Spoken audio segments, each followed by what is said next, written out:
Hello students, welcome to మనలో excellence YouTube channel.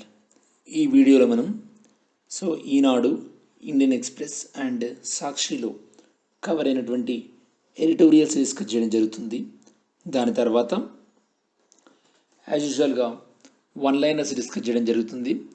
One liners తర్వాత map activity తర్వాత quiz discuss చేయడం జరుగుతుంది. స్టూడెంట్స్, ఈ వీడియోలో 9th August and 10th August సంబంధించినటువంటి న్యూస్ పేపర్లో కవర్ అయిన ఇంపార్టెంట్ న్యూస్ని మనం డిస్కస్ చేయడం జరుగుతుంది. దెన్ ఈ వీడియోలో మనం డీటెయిల్డ్ అనాలిసిస్ డిస్కస్ చేసేందో చూద్దాం. స్టూడెంట్స్, ఫస్ట్ వన్ ఏంటంటే మనకి ఈ యొక్క హ్యూమన్ ట్రాఫికింగ్ దీని గురించి అన్నమాట. ఓకే, మనుషుల అక్రమ రవాణా గురించి మనం డిస్కస్ చేద్దాం. Then defence production and export promotion policy 2020 ఇది మనం ఇదివరకు డిస్కస్ చేసాం. స్టూడెంట్స్, దీని గురించి అంటే మనకు డిఫెన్స్ సెక్టార్లో సెల్ఫ్ రిలయన్స్, స్వావలంబన దీన్ని. Next quit India movement. మనం ఎవ్రీ ఇయర్ 8th ఆగస్ట్ని క్విట్ ఇండియా డేగా సెలబ్రేట్ చేసుకుంటాం కదా. మరి క్విట్ ఇండియా మూమెంట్ ఎలాంటి డైరెక్షన్ ఇచ్చింది మన ఫ్రీడమ్ స్ట్రగుల్కి అనేది డిస్కస్ చేయడం జరుగుతుంది. స్టూడెంట్స్, దెన్ ఈ యొక్క వన్ లైనర్లో మనం ఈ యొక్క 7 వన్ లైనర్స్ కూడా డిస్కస్ చేయడం జరుగుతుంది డీటెయిల్గా. మరి డీటెయిల్ న్యూస్ అనాలిసిస్ చూసినట్టయితే కనుక ఫస్ట్ వచ్చేసి ఈ యొక్క హ్యూమన్ ట్రాఫికింగ్. స్టూడెంట్స్, మానవ అక్రమ రవాణా దీని గురించి అన్నమాట. ఇది మనకు ఈనాడులో కవర్ అయినటువంటి ఆర్టికల్. స్టూడెంట్స్, ఈనాడు ఎడిటోరియల్లో కవర్ అయింది ఇది మనకి. ఈ యొక్క స్లైడ్లో మనం చూస్తున్నట్టు ఇది ఈనాడులో కవర్ అయినటువంటి ఇక పేజ్. స్టూడెంట్స్, ఫస్ట్ మనం ఈ యొక్క హ్యూమన్ ట్రాఫికింగ్లో ఏమేమి ఉంటాయో డిస్కస్ చేసినట్టయితే కనుక ఇందులో చిన్నపిల్లల్ని ఎత్తుకెళ్ళడం, చైల్డ్ అబ్డక్షన్ కానీ, లేదా హ్యూమన్ కేజ్ మనుషుల్ని ఈ యొక్క అమ్మేయడం, కొనడం ఇలాంటివి, లేదా ఫోర్స్డ్ ప్రాస్టిట్యూషన్, ఫోర్స్డ్ లేబర్, దాని తర్వాత ఫోర్స్డ్ మ్యారేజ్ కానీ, లేదా అవయవాల్ని అమ్మేసుకోవడం, ఆర్గాన్ థెఫ్ట్ కానీ, లేదా బేబీస్ని సెల్ చేయడం. దాంతోపాటు ఇక చైల్డ్ బెగ్గర్ మనం చూస్తుంటాం ఈ యొక్క సిటీస్ ట్రాఫిక్ ఏరియాలో అక్కడ. దాంతోపాటు ట్రాఫికింగ్ బోట్స్ అంటే ఇక వీళ్ళని ఇల్లీగల్గా ఒక ప్రాంతం నుంచి ఇంకో ప్రాంతానికి తరలించడం. ఇవన్నీ కూడా ఈ యొక్క హ్యూమన్ ట్రాఫికింగ్లో భాగమే. మరి ఈ యొక్క హ్యూమన్ ట్రాఫికింగ్ని అంటే మానవ అక్రమ రవాణాని, అసలు ఈ యొక్క మానవ అక్రమ రవాణా అంటే ఏంటి అని చెప్పేసి యుఎన్ఓ ఏం చెప్పిందంటే మనం చూసినట్టయితే కనుక ఏ వ్యక్తినైనా సరే వ్యక్తి యొక్క అనుమతి లేకుండా కానీ, లేదా అనుమతితో కానీ పనిచేసేందుకు కానీ, లేదా వెట్టి చాకిరీకి కానీ, ఇలా దేనికైనా సరే ఒక వ్యక్తిని నిర్బంధించి అతని పనిలో నియమించుకుంటే కనుక దాన్ని మానవ అక్రమ రవాణా అని పరిగణించవచ్చని ఐక్యరాజ్యసమితి నిర్వచించింది. ఇది ఐక్యరాజ్యసమితి యొక్క డెఫినేషన్. ఈ యొక్క హ్యూమన్ ఇల్లీగల్ ట్రాఫికింగ్ అంటే ఏంటి అని చెప్పేసి. మరి ఒక వ్యక్తుల అక్రమ రవాణా యొక్క అరికట్టడానికి ఐక్యరాజ్యసమితి ఏం చేసిందంటే students, UNO every year 30th జూలైని ఈ యొక్క ఇంటర్నేషనల్ యాంటీ ట్రాఫికింగ్ డేగా అబ్జర్వ్ చేస్తున్నాము. ఇంటర్నేషనల్ యాంటీ ట్రాఫికింగ్ డేగా మనం అబ్జర్వ్ చేస్తున్నాం, ప్రపంచ మానవ అక్రమ రవాణా వ్యతిరేక దినోత్సవంగా. దాంతోపాటు ఇంకో 2 ఇంపార్టెంట్ డేస్ కూడా ఉన్నాయి దీనికి రిలేటెడ్. అవేందో మీరే కమెంట్ చేయాలి స్టూడెంట్స్. ఫస్ట్ క్వశ్చన్ ఏంటంటే మీకు ఇంటర్నేషనల్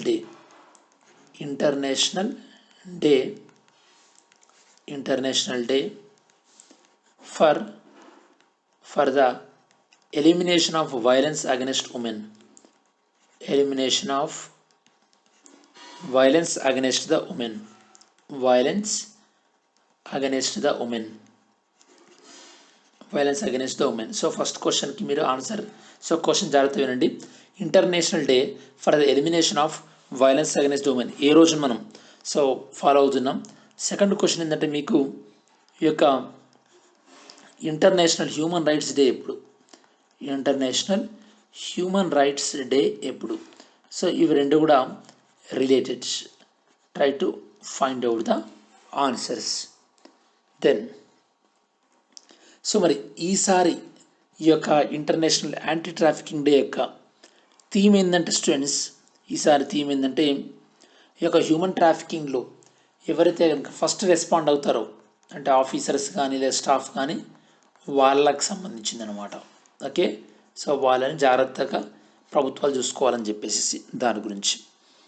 సో ఈ యొక్క యాంటీ ట్రాఫికింగ్ని కంట్రోల్ చేసేటటువంటి ఇంపార్టెంట్ ఆర్గనైజేషన్ ఏంటంటే across the world UNODC, that is United nations office on drug and crime.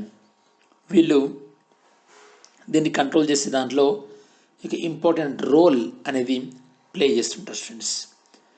Next మీకు అర్థం కావాల్సింది ఇక్కడ ఈ యొక్క ట్రాఫికింగ్ అనేది జరగడానికి కారణాలు ఏంటి, ఏవి పాసిబుల్ రీజన్స్ అయి ఉండొచ్చు. సో మనకు తెలిసినట్టు వైడ్ రీజన్ ఎక్కువ కారణం ఏది ఉండొచ్చు ఫ్రెండ్స్, మోరాలెస్ పావర్టీ, పేదరికం. ఎందుకంటే వాళ్ళకి అవకాశాలు తక్కువ ఉంటాయి, న్యాయం జరిగే అవకాశం తక్కువ ఉంటుంది కాబట్టి. Next lack of employment opportunity అంటే ఈ యొక్క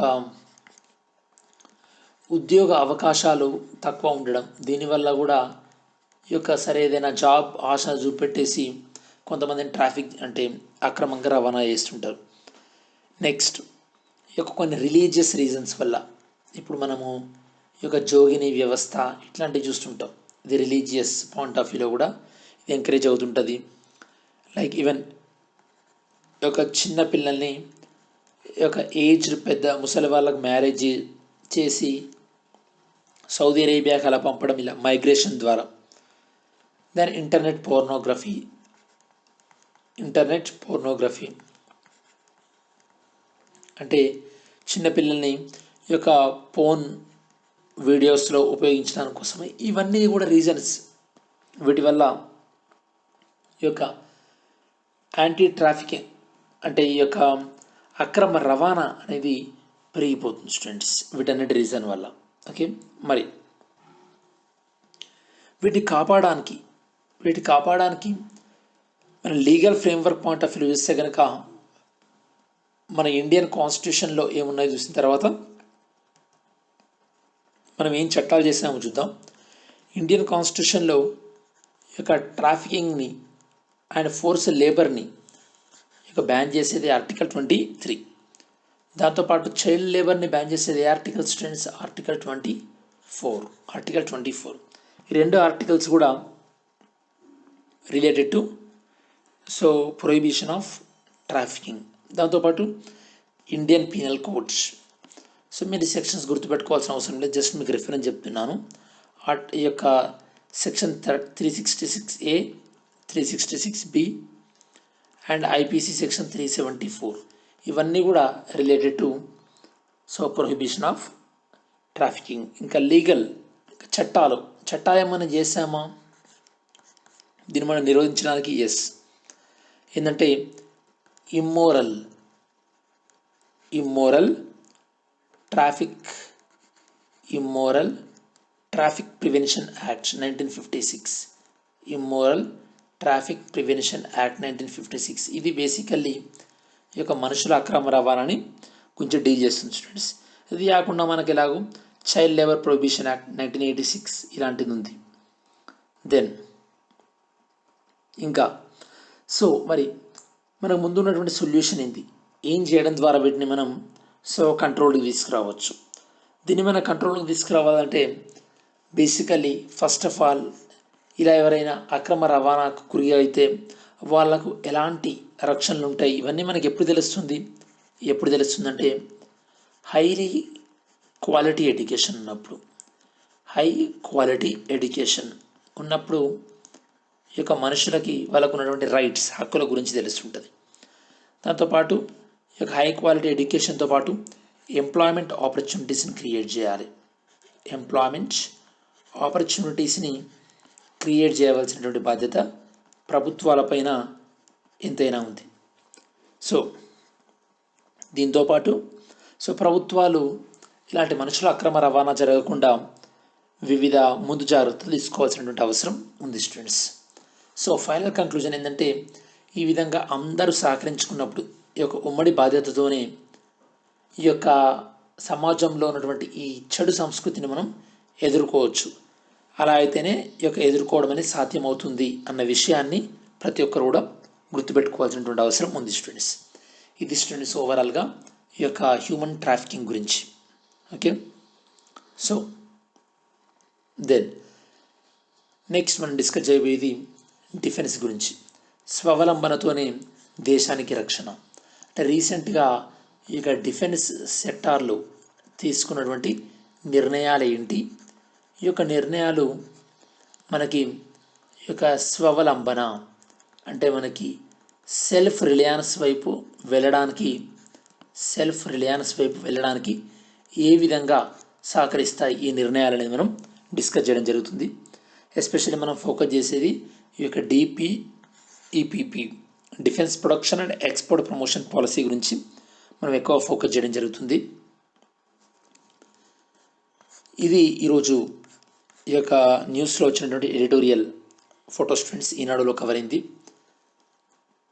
మనం మేక్ ఇన్ ఇండియా డిఫెన్స్లో కూడా మనం మేక్ ఇన్ ఇండియా వైపు ప్రోత్సహించే క్రమంలో ప్రభుత్వాలు వివిధ చర్యలు తీసుకుంటుంది. మన భారతదేశంలో ప్రభుత్వం పాయింట్ ఆఫ్ వ్యూలో కనుక డిఆర్డిఓ, బీడిఎల్, హెచ్ఏఎల్ చాలా యాక్టివ్గా ఉన్నాయి ఈ డిఫెన్స్ ప్రొడక్షన్లో. ప్రైవేట్ పాయింట్ ఆఫ్ వ్యూలో Mahindra and Tata already they are very active. మరి ఇంట్రడక్షన్ పాయింట్ ఆఫ్ వ్యూ చూసినట్టయితే కనుక స్టూడెంట్స్, మన భారతదేశానికి కావాల్సినటువంటి ఆయుధాలు మరియు సైనిక సామాగ్రిని తాత్కాలికంగా అయితే కనుక మనం వేరే దేశాల నుంచి దిగుమతి చేసుకుందాం, కానీ ముందు మనం సొంతంగానే రూపొందించుకోవాలని ఎప్పుడు చెప్పారు, ఎవరు చెప్పారు? మన ఫస్ట్ ప్రైమ్ మినిస్టర్ నెహ్రూ గారు చెప్పడం జరిగింది.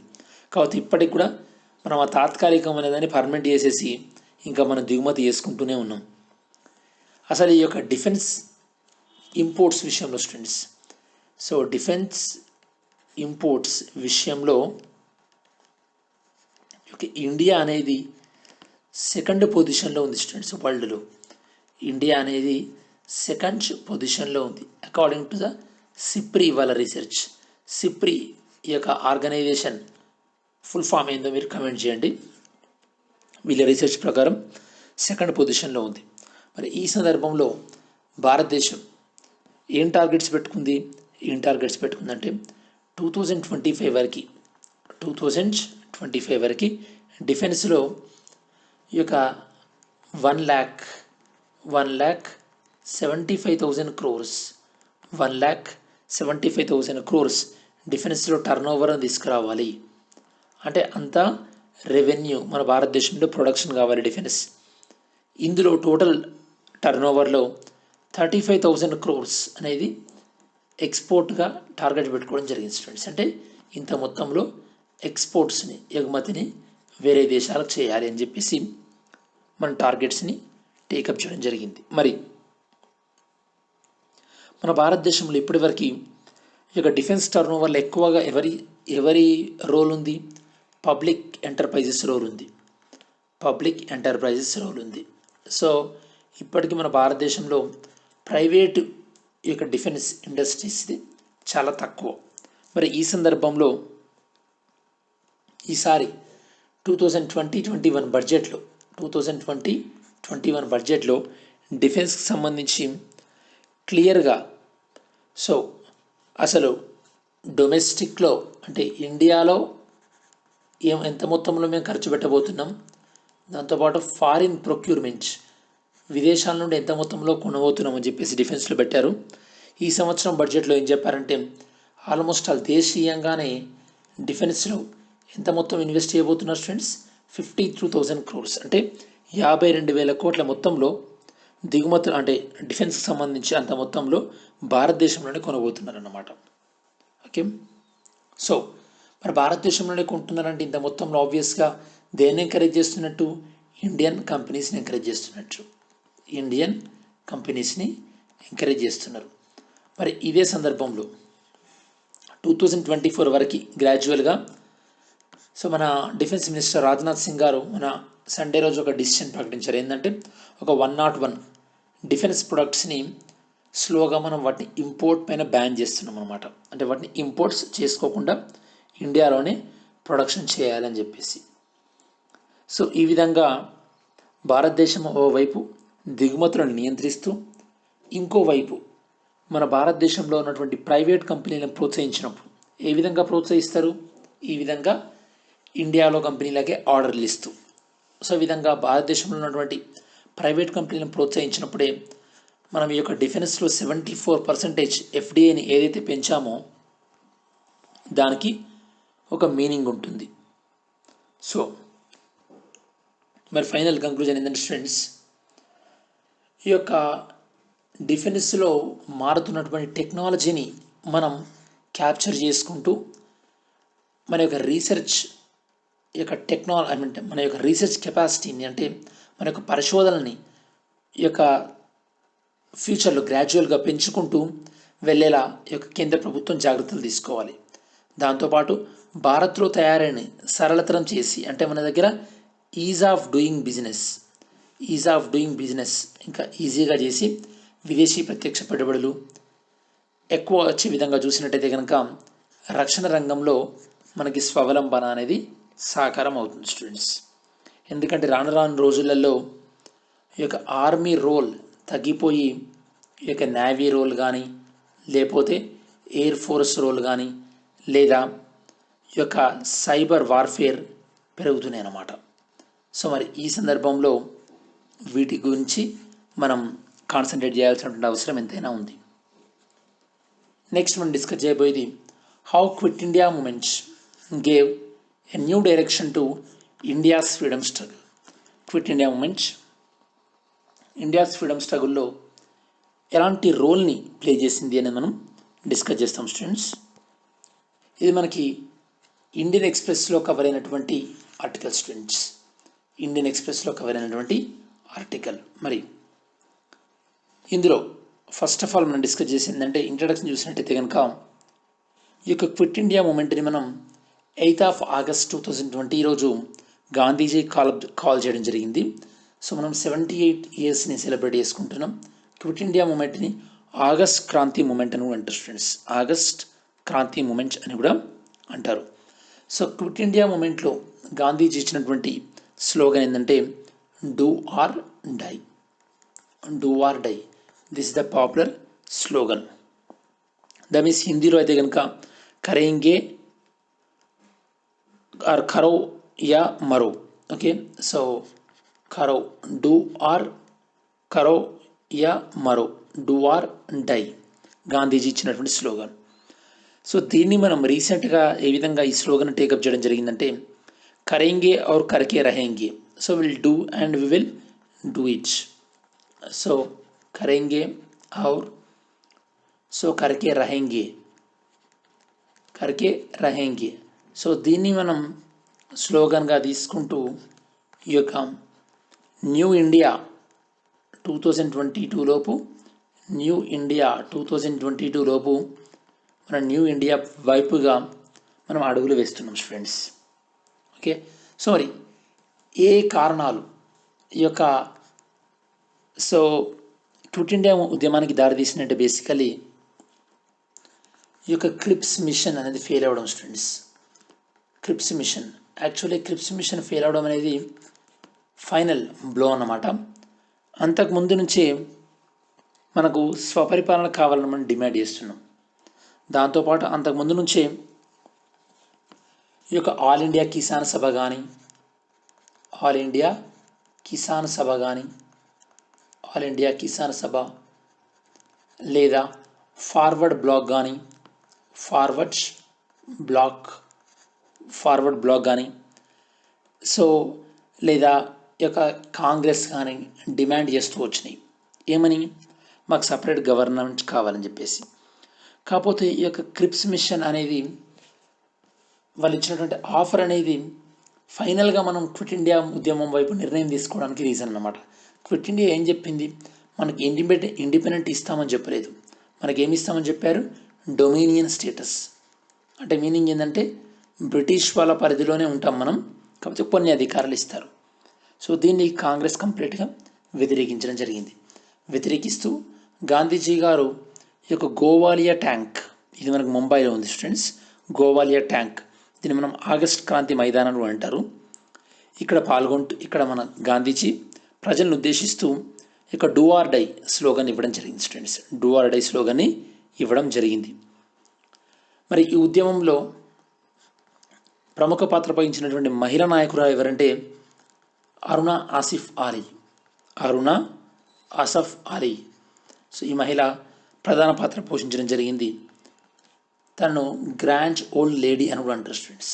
గ్రాండ్ ఓల్డ్ లేడీ అని కూడా అంటారు. ఈ నిక్ నేమ్తో కూడా పిలుస్తారు అరుణా ఆసఫ్ అలీని. సో ఆగస్ట్ 8న గాంధీజీ కాల్ ఇచ్చిన తర్వాత దీనికి ఆగస్ట్ 9th కల్లా అందరు లీడర్స్ని అరెస్ట్ చేయడం జరిగింది. All leaders were arrested. So కాబట్టి ఈ ఉద్యమాన్ని లీడర్లెస్ మూమెంట్ అని కూడా అంటారు స్టూడెంట్స్. నాయకులు లేనటువంటి ఉద్యమం అని కూడా అంటుంటారన్నమాట. మరి సో ఈ ఉద్యమంలో ఇలా ఆగస్ట్ 9th రోజు అందరినీ అరెస్ట్ చేసినప్పుడు గాంధీజీని కూడా అరెస్ట్ చేసి స్టార్టింగ్లో పూణేలో ఉన్నటువంటి ఆగా ఖాన్ ప్యాలెస్లో ఉంచడం జరిగింది. పూణేలో ఉన్నటువంటి ఆగా ఖాన్ ప్యాలెస్లో ఉంచడం జరిగింది. దాని తర్వాత గాంధీజీని ఎరవాడ జైలుకి సో గాంధీజీని పంపించడం జరిగింది స్టూడెంట్స్ పూణేలో. మరి ఈ యొక్క క్విట్ ఇండియా మూమెంట్కి సో ఇంకా కొన్ని ఫ్యాక్ట్స్ మనం యాడ్ చేసినట్టయితే కనుక ఎగ్జామినేషన్ పాయింట్ ఆఫ్ వ్యూలో ఇంపార్టెంట్ ఉంటాయి స్టూడెంట్స్. అసలు ఈ యొక్క డూ ఆర్ డై అనేటువంటి స్లోగన్ని ఫస్ట్ వన్ ఇచ్చింది ఎవరంటే ఈ యొక్క యూసఫ్ మెహర్ అలీ. ఇతను first person students do or die అనే స్లోగన్ ఇచ్చింది. ఇదే పర్సన్ ఇతనే సైమన్ గోబ్యాక్ అనే కాలనీ కూడా ఇవ్వడం జరిగింది. సో సైమన్ కమిషన్ ఏ ఇయర్లో ఏర్పాటైందో కమెంట్ చేయండి స్టూడెంట్స్. ఏ ఇయర్లో ఏర్పాటైందో కమెంట్ చేయండి. మరి క్విట్ ఇండియా ఉద్యమానికి సపోర్ట్ ఎవరు, అపోజ్ ఎవరంటే బేసికల్లీ ఈ యొక్క ముస్లిం లీగ్ ఏదైతే ఉందో ముస్లిం లీగ్ కానీ, లేదా కమ్యూనిస్ట్ పార్టీ ఆఫ్ ఇండియా కానీ, లేదా హిందూ మహాసభ వీళ్ళు ముగ్గురు కూడా ఈ యొక్క క్విట్ ఇండియా మూమెంట్కి అపోజ్ ఉన్నారన్నమాట. ఎందుకు ముస్లిం లీగ్ ఎందుకు అపోజ్ చేస్తుంది, బ్రిటిష్ వాళ్ళు వెళ్ళిపోవాలి కానీ మాకు సపరేట్ కంట్రీ ఇచ్చి వెళ్ళిపోవాలంటున్నారు. హిందూ మహాసభ ఎందుకు అపోజ్ చేసింది, ఎందుకంటే ఈ యొక్క సో ఈ టైంలో క్విట్ ఇండియా మూమెంట్ కరెక్ట్ కాదు, ఎందుకంటే భారతదేశంలో ఇది సో తీవ్రమైనటువంటి అశాంతిని కలుగజేస్తుందని చెప్పేసి. మరి కమ్యూనిస్ట్ పార్టీ ఆఫ్ ఇండియా అనేది క్విట్ ఇండియా మూమెంట్కి ఎందుకు సపోర్ట్ చేయలేదు, దీనికి ఆన్సర్ చేయండి students. Why communist party of India did not supported the quit India movement. Still మీకు ఐడియా లేకపోతే దెన్ నేను చెప్తాను, నన్ను అడగండి. Okay, so quit India movement అనేది ఫస్ట్ అర్బన్ ఏరియాస్లో సో 3 phases ఇది స్ప్రెడ్ అయింది. ఫస్ట్ ఏంటంటే అర్బన్ ఏరియాస్లో, దెన్ సో ఇది సెకండ్ ఫేజ్లో రూరల్ ఏరియాస్కి వెళ్ళింది. థర్డ్ ఫేజ్లో ఏంటంటే కొన్ని చోట్ల ప్రావిన్షియల్ గవర్నమెంట్స్ అంటే బ్రిటిష్ వాళ్ళకి సంబంధం లేకుండా ఇండిపెండెంట్గా కొన్ని రాష్ట్రాల్లో అవి స్వతంత్రం ప్రకటించుకొని అక్కడ ప్రభుత్వాలు ఏర్పాటు చేయడం జరిగింది. ఈ విధంగా 3 phases జరిగింది స్టూడెంట్స్. మరి సో ఇందులో ఏం జరిగింది అవుట్కమ్ అనేది ఉద్యమంలో, సో స్ట్రైక్స్ చేయడం కానీ, లేదా ఏదైతే కనుక రైల్వే ట్రాక్స్ని బ్లాక్ చేయడం కానీ, లేదా ఫ్యాక్టరీ వర్క్ని బాయ్కాట్ చేయడం కానీ, ఇవన్నీ కూడా. మరి ఉద్యమానికి సంబంధించినటువంటి సిగ్నిఫికెన్స్ ఏంటంటే క్విట్ ఇండియా ఉద్యమం తర్వాత బ్రిటిష్ వాళ్ళకి అర్థమైంది ఏంటంటే మనం ఎక్కువ సంవత్సరాలు ఇండియన్స్ని కంట్రోల్ చేయలేము, మనం ఎక్కువ సంవత్సరాలు మనం ఇండియన్స్ని రూల్ చేస్తూ ఉండలేము. ఈవెన్ దో క్విట్ ఇండియా ఉద్యమాన్ని వాళ్ళు కంప్లీట్గా అణచివేసినప్పటికీ కూడా ఈ విషయం అనేది బ్రిటిష్ వాళ్ళకి అర్థమైంది స్టూడెంట్స్. దాంతోపాటు ఈ క్విట్ ఇండియా ఉద్యమం అనేది మనకి ఫ్యూచర్ లీడర్స్ను కూడా ఇచ్చింది. ఎవరిని? ఫర్ ఎగ్జాంపుల్ రామ్ మనోహర్ లోహియాని కానీ, లేదా జేపీ నారాయణ్ని కానీ, జేపీ నారాయణ్, ఇంకా అరుణ్ అసఫ్ అలీ, నేను మీకు ఇంతకుముందే చెప్పాను. దాంతోపాటు బిజు పట్నాయక్, ఇప్పుడు ఎవరైతే కనుక ఒడిస్సా ముఖ్యమంత్రి ఉన్నారో నవీన్ పట్నాయక్ తన ఫాదర్ అన్నమాట. దాంతోపాటు సుచిత్ర కృపలాని. సో ఇలాంటి ఫ్యూచర్ లీడర్స్ అందరినీ కూడా ఈ ఉద్యమం ఇచ్చింది. ఇక్కడ మీకు క్వశ్చన్ స్టూడెంట్స్, క్విట్ ఇండియా ఉద్యమం టైంలో అండర్ గ్రౌండ్ అంటే ప్రభుత్వానికి తెలియకుండా అండర్ గ్రౌండ్ వ్యవస్థలో రేడియోని నడిపింది ఎవరు? అండర్ గ్రౌండ్ రేడియో యాక్టివిటీస్ని నడిపినటువంటి మహిళ ఎవరు? Very very important students. ఇదివరకు చాలాసార్లు కాంపిటేటివ్ ఎగ్జామ్లో అడిగారు. సో ఇది స్టూడెంట్స్ ఓవరాల్గా క్విట్ ఇండియా మూమెంట్కి సంబంధించినటువంటి ఓవరాల్ బ్యాక్గ్రౌండ్ అనేది. సో అది ఎందుకు సిగ్నిఫికెన్స్ అనేది డిస్కస్ చేయడం జరిగింది. సో ఇక్కడ మీకు అసైన్మెంట్ స్టూడెంట్స్, అసైన్మెంట్ ఏంటంటే quit India movement. So quit India మూమెంట్కు ఉన్నటువంటి ఇమ్మీడియట్ రీజన్ ఏంటి? దాంతోపాటు కొన్ని సంవత్సరాలుగా అంటే క్విట్ ఇండియా ఉద్యమం కన్నా కొన్ని సంవత్సరాల కన్నా ముందు కూడా ఏ సంస్థలు వాటి యొక్క యాక్టివిటీస్, వాటి యొక్క కార్యక్రమాల ద్వారా ఈ క్విట్ ఇండియా ఉద్యమం అనేది ఫైనల్ ఫేజ్కి తీసుకురావడం జరిగింది? దీన్ని ఆన్సర్ చేయండి. నేను మీకు ఎక్స్ప్లెయిన్ చేయడం జరిగింది దీన్ని ఆల్రెడీ. దీన్ని మీరు ఆన్సర్ ఫామ్లో టైప్ చేయండి. ఏంటంటే క్విట్ ఇండియా మూమెంట్స్కి ఇమ్మీడియట్ రీజన్ ఏంది, దాంతోపాటు ఏ సంస్థలు వాటి యొక్క కార్యక్రమాల ద్వారా దీనికన్నా ముందు నుంచే సో ఈ యొక్క క్విట్ ఇండియా ఉద్యమానికి ఒక ప్లాట్ఫామ్ని ఏర్పాటు చేయడం జరిగింది, ఆ సంస్థలు ఏంటి అనేది. దెన్ మనం వన్ లైనర్ చూసినట్టయితే కనుక స్టూడెంట్స్, వన్ లైనర్స్ని మనం వేరియస్ సోర్సెస్ నుంచి కవర్ చేస్తున్నాం. పిఏబి కానీ లేదా ఆల్ ఇండియా రేడియో న్యూస్ కానీ డిఫరెంట్ పాయింట్ ఆఫ్ వ్యూ నుంచి. ఫస్ట్ మనం డిస్కస్ చేసేది కౌకాజ్. ఈ యొక్క కౌకాజ్ అనేది ఈ యొక్క రష్యా వాళ్ళు ఆర్గనైజ్ చేస్తున్నటువంటి ఈ యొక్క ట్రై సర్వీస్ ఎక్సర్సైజ్. అంటే ఇందులో మిలిటరీ, ఎయిర్ ఫోర్స్, నేవీ అందరూ కూడా ఇందులో ఉంటారు స్టూడెంట్స్. దీన్ని కాకాసస్ 2020 అని అంటారు, ఎందుకంటే ఇవి కాకాసస్ మౌంటైన్స్ ప్రాంతంలో జరుగుతుంటాయి కాబట్టి.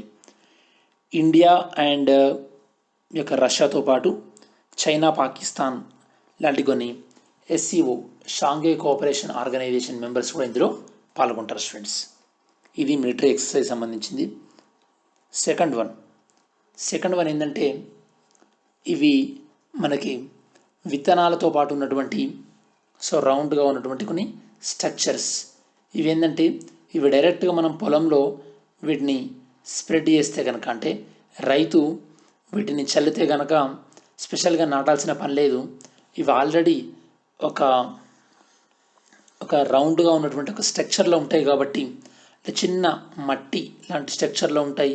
వీటిని ఎక్కడ వేస్తే అక్కడ మొక్కలు మొలకెత్తాయి. వీటిని స్పెషల్గా నాటాల్సినటువంటి పని లేదు. వీటిని మనం ఏమంటున్నామంటే bio compost enriched eco friendly globule. దీన్ని డెవలప్ చేసింది ఎవరు? IIT కాన్పూర్ వాళ్ళు డెవలప్ చేయడం జరిగింది స్టూడెంట్స్. ఇదేంటంటే ఈ యొక్క ప్లాంటేషన్ అంటే మొక్కల్ని నాటడం అనేది ఈజీగా ఉండేటట్టు వీటిని డెవలప్ చేయడం జరిగింది స్టూడెంట్స్. ఓకే, ఇందులో మనకి ఏమేమి ఉంటుంది? సీడ్ ఉంటుంది, దాంతోపాటు కంపోస్ట్ ఉంటుంది, దాంతోపాటు మట్టి క్లే అనేది కూడా ఉంటుంది. స్పెషల్గా మొక్కల కోసం మనం తవ్వాల్సినటువంటి పని లేదు. దానివల్ల ఏమవుతుందంటే మనకి మొక్కలు నాటడం అనేది ఈజీగా ఉంటుంది, ఎస్పెషల్లీ కరోనా టైంలో. దెన్ ఈ యొక్క సంజీవని అనేది ఏ మినిస్ట్రీలో వర్కౌట్ చేస్తుంది? యూనియన్ హెల్త్ మినిస్ట్రీ పరిధిలో వర్క్ చేస్తుంది. రీసెంట్గా వీళ్ళు ఈ యొక్క ఈ సంజీవని, దాంతోపాటు ఈ సంజీవని OPD వీటికి సంబంధించినటువంటి రివ్యూ మీటింగ్స్ని కండక్ట్ చేయడం జరిగింది స్టూడెంట్స్. ఈ సంజీవని కానీ ఈ సంజీవని OPD కానీ వీటి యొక్క ప్రధానమైనటువంటి ఉద్దేశం ఏంటంటే ఈ యొక్క టెలిమెడిసిన్ని అందుబాటులోకి తీసుకురావడమే స్టూడెంట్స్. ఈ యొక్క ప్రోగ్రామ్స్ని బేసికలీ భారతదేశంలోని ఆల్రెడీ 23 రాష్ట్రాలు అమలు చేస్తున్నాయి. ఈ యొక్క టెలిమెడిసిన్ అంటే ఏంటంటే స్టూడెంట్స్, పేషెంట్కి ఈ యొక్క పేషెంట్కి ఏదైతే కనుక ఈ యొక్క హెల్త్ కేర్ ఆర్గనైజేషన్స్ తమ యొక్క సర్వీస్ని ఐటీ ప్లాట్ఫామ్ ఉపయోగించి, ఇన్ఫర్మేషన్ టెక్నాలజీ ఉపయోగించి తమ యొక్క సర్వీసెస్ అయినటువంటి వ్యాధి నిర్ధారణ, డయాగ్నోసిస్ కానీ లేదా ట్రీట్మెంట్ కానీ వీటిని ఇచ్చినట్టయితే కనుక దాన్ని మనం టెలిమెడిసిన్ అంటాం. ఈ యొక్క టెలి కన్సల్టేషన్ అనేది టెలిమెడిసిన్లో ఒక పార్ట్ స్టూడెంట్స్, ఒక పార్ట్. ఈ సంజీవని అనేది ప్రోగ్రాంలో మనం బేసికల్లీ ఈ యొక్క ఈ సంజీవని డాక్టర్ టు డాక్టర్కి ఈ యొక్క ఇన్ఫర్మేషన్ ఎక్స్చేంజ్ అనమాట, డాక్టర్ టు డాక్టర్. వేరాస్ ఈ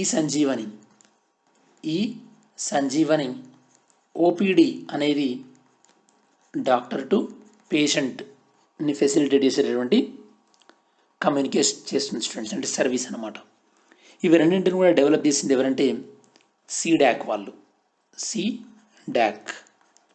centre for development of advanced computing వీళ్ళు డెవలప్ చేయడం జరిగింది students. Then next we are going to discuss about butterfly students.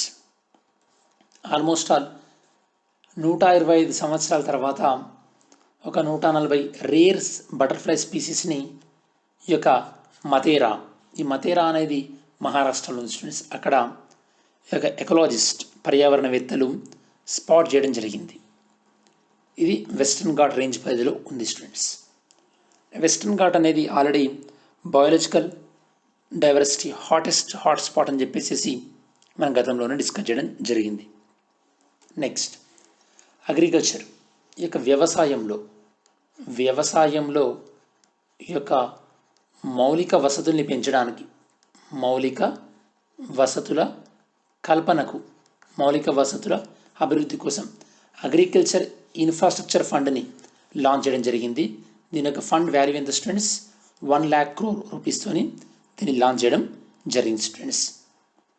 ఇదేంటంటే పంట కోయడం అయిపోయిన తర్వాత పోస్ట్ హార్వెస్ట్ దాన్ని ఎలా మేనేజ్ చేయాలి, దానికోసం గోడౌన్స్ అయితే ఏంది, లేకపోతే ఫుడ్ ప్రాసెసింగ్ ఈ యొక్క సెంటర్స్ని ఎంకరేజ్ చేయడం, వీటిపైన ఎక్కువ ఫోకస్ చేస్తుంది స్టూడెంట్స్. ఎక్కువగా పోస్ట్ హార్వెస్ట్ అంటే పంట కోత తర్వాత రైతుకి ఎలాంటి ఫెసిలిటీస్ కావాలి అని చెప్పేసి ఈ ఫండ్ ఉపయోగపడుతుంది అని చెప్పేసి ప్రభుత్వం ప్రకటించింది. Then world tribal day students. World tribal డేని మనం 9th ఆగస్ట్ని ఫాలో అవుతున్నాం. ఈ సంవత్సరం థీమ్ ఏంటంటే COVID-19 and indigenous people resilience. ఈ థీమ్ అనేది చాలా చాలా ఇంపార్టెంట్ స్టూడెంట్స్. ఈ యొక్క August 9th ఫాలో అవ్వాలని చెప్పేసి యుఎన్ఓ 1982లో ఈ యొక్క రెజల్యూషన్ టేకప్ చేయడం జరిగింది స్టూడెంట్స్. 2011 సెన్సెస్ ప్రకారం ఇండియన్ పాపులేషన్లో ట్రైబల్ పాపులేషన్ పర్సంటేజ్ 8.6%. ఇక్కడ మీకు క్వశ్చన్ స్టూడెంట్స్, ఇండియాలో PVTG particularly vulnerable tribal groups ఎన్ని ఉన్నాయి? ఈ యొక్క పీవీటీజీస్ ఎక్కువ ఉన్నటువంటి స్టేట్ ఏంటో కూడా మీరు కమెంట్ చేయండి. ఆల్రెడీ ఈ యొక్క ఎస్టీలకు సంబంధించి SC/ST prevention of atrocities act కూడా ఉంది స్టూడెంట్స్. అది చేసింది 1989. వీళ్ళకి సంబంధించినటువంటి ఇంకో రిలేటెడ్ థింగ్. ట్రైబల్ కమ్యూనిటీకి సంబంధించినటువంటి కొన్ని కమిటీలు కూడా భారత ప్రభుత్వాలు అపాయింట్ చేయడం జరిగింది. అందులో కొన్ని ఫేమస్ కమిటీస్ ఏంటంటే బూరియా కమిషన్. ఈ యొక్క బూరియా కమిషన్ని 2002లో ఏర్పాటు చేస్తే 4లో రిపోర్ట్ ఇచ్చింది. దాంతోపాటు లోకూర్ కమిటీ దీన్ని 2004లో ఏర్పాటు చేయడం జరిగింది. ఇవి స్టూడెంట్స్ ఓవరాల్గా ట్రైబల్ కమ్యూనిటీస్కి సంబంధించి. నెక్స్ట్ ఇక్కడ ఒక మీటింగ్ జరుగుతుంది స్టూడెంట్స్. ఈ మీటింగ్లో ఈ యొక్క ఆఫ్ఘన్ లీడర్స్ ఉన్నారు. వీళ్ళందరూ మీటింగ్కి వచ్చారు. ఈ మీటింగ్ ఏంటంటే మన ఊర్లలో గ్రామ సభ జరుగుతుంది కదా, ఆ టైప్ అన్నమాట. దీన్ని ఆఫ్ఘనిస్తాన్లో జరిగినటువంటి మీటింగ్ పేరు లోయా జిర్గా, ఇది గ్రాండ్ కౌన్సిల్. కొన్ని ఇంపార్టెంట్ నిర్ణయాలప్పుడు ఈ యొక్క మీటింగ్ జరుగుతుంటుంది. ఈ మీటింగ్లో తీసుకున్నటువంటి నిర్ణయం ఏంటంటే బైండింగ్ ఏం కాదు, ఖచ్చితంగా ఫాలో కావాలని ఏం కాదు, కాకపోతే ప్రభుత్వాల మీద ఎక్కువ ప్రెషర్ ఉంటుందన్నమాట ఇందులో తీసుకున్నటువంటి నిర్ణయం. మీరు ఆల్రెడీ మూవీ చూసినట్టయితే కనుక గ్లాడియేటర్ అన్న సినిమాల్లో కానీ లేదా 300 సినిమాల్లో ఇలాంటి కౌన్సిల్ మీటింగులు జరుగుతుంటాయి. మరి మీటింగ్ ఏం తీసుకున్నారు? ఈ మీటింగ్లో ఎవరైతే కనుక తాలిబాన్స్ ఎవరైతే కనుక హార్డ్ కోర్ టెర్రరిస్టులు ఎవరైతే కనుక అరెస్ట్ చేసి జైళ్ళలో పెట్టారో వాళ్ళని విడుదల చేయాలని చెప్పేసి ఈ మీటింగ్లో నిర్ణయం తీసుకోవడం జరిగింది స్టూడెంట్స్. ఓకే, ఆల్రెడీ మనకు ఉన్నటువంటి కాంటెక్స్ట్ ఏంటంటే ఆఫ్ఘనిస్తాన్ నుండి యుఎస్ఏ ట్రూప్స్ సోల్జర్స్ వెనక్కి వెళ్తున్నారు. ఈ సందర్భంలో ఆఫ్ఘనిస్తాన్లో ఎవరు పవర్ఫుల్ అవుతున్నారు? రాను తాలిబాన్స్ పవర్ఫుల్ అవుతున్నారు. ఇప్పుడు వాళ్ళు ఇలా ఒక లోయా జర్గా అనే దాన్ని క్రియేట్ చేసి ఎవరినైతే కనుక టెర్రరిస్ట్ని ఇంతకుముందు అరెస్ట్ చేశారో వాళ్ళని రిలీజ్ చేయాలని కూడా తీర్మానం ప్రకటించడం జరిగింది. అఫ్కోర్స్ ఇది పెద్ద వెల్కమ్ చేయాల్సినటువంటి చర్య కాదు. Next map activity. మీకు వెస్టర్న్ ఘాట్స్ అట్లాస్లో వెస్టర్న్ ఘాట్స్ ఎక్కడుందో లొకేట్ చేయమన్నాను. వెస్టర్న్ ఘాట్స్ అనేది ఇండియాలో basically Tamil Nadu, Kerala, Karnataka, Goa, and Maharashtra and part of Gujarat, ఈ స్టేట్స్ని ఎక్స్టెండ్ చేస్తూ ఉంటుంది స్టూడెంట్స్. ఈ యొక్క వెస్టర్న్ ఘాట్స్ అనేది యునెస్కో వరల్డ్ హెరిటేజ్ సైట్ కూడా, యునెస్కో వరల్డ్ హెరిటేజ్ సైట్స్. దాంతోపాటు it is one of the 8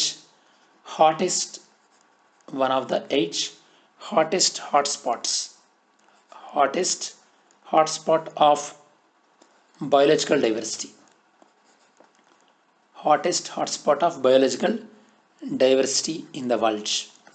Very very important. Okay, మరి ఈరోజు మ్యాప్ యాక్టివిటీ ఏంటంటే మీకు అట్లాస్లో జింబాంబే ఎక్కడుందో లొకేట్ చేయండి.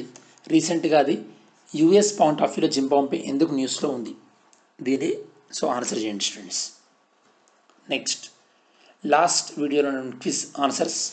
జాన్ హ్యూమ్ రీసెంట్గా చనిపోవడం జరిగింది. తనకు నోబెల్ అవార్డు ఇచ్చారు. ఏ ఫీల్డ్లో?